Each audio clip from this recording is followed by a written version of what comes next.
জবাব তোমায় দিতে হবে, জবাব তোমায় দিতে হবে।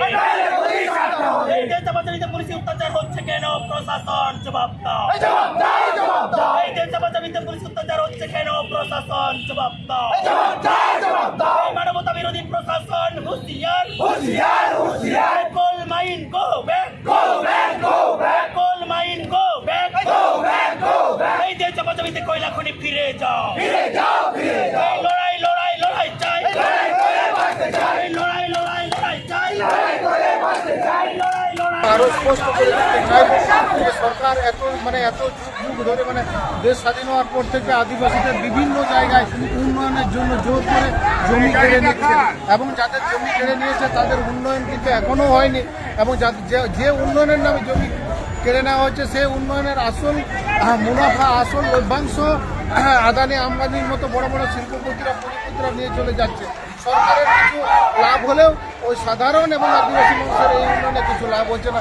এই কথাটা আমরা স্পষ্ট করে দেখতে চাইছি যে এই আমাদের কাছ থেকে যে জমি কেড়ে নেওয়া হচ্ছে তা আসলে আমাদের উন্নয়ন নয়। এটা হতে পারে বড় বড় শিল্পপতির উন্নয়ন, আমাদের উন্নয়ন নয়। সুতরাং আমাদের উন্নয়ন কিসে হবে সেটা আলোচনা করতে হবে। সরকারকে বুঝতে হবে এই যে উন্নয়ন যেখানে হচ্ছে, সরকার যেখানে জমি অধিগ্রহণ করতে চাইছে তার আদিবাসীরা ওই এলাকার সাধারণ মানুষ আদিবাসীরা বাধা দিচ্ছে কেন?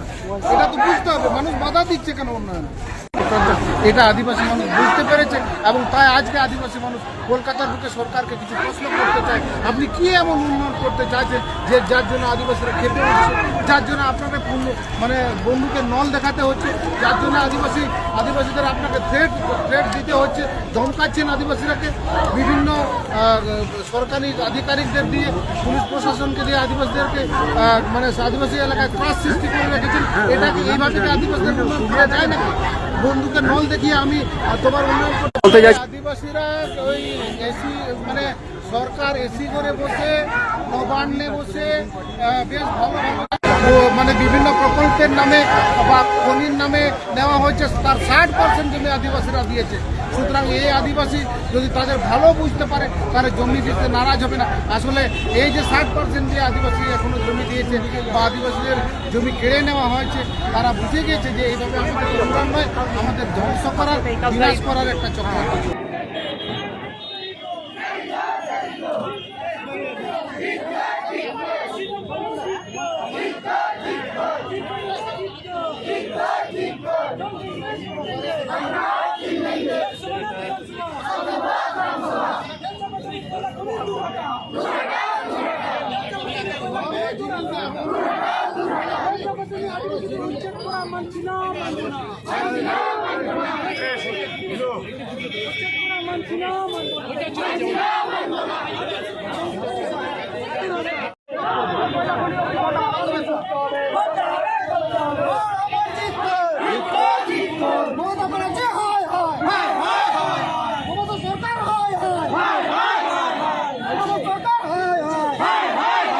আদিবাসীদের উচ্ছেদ করে সরকারি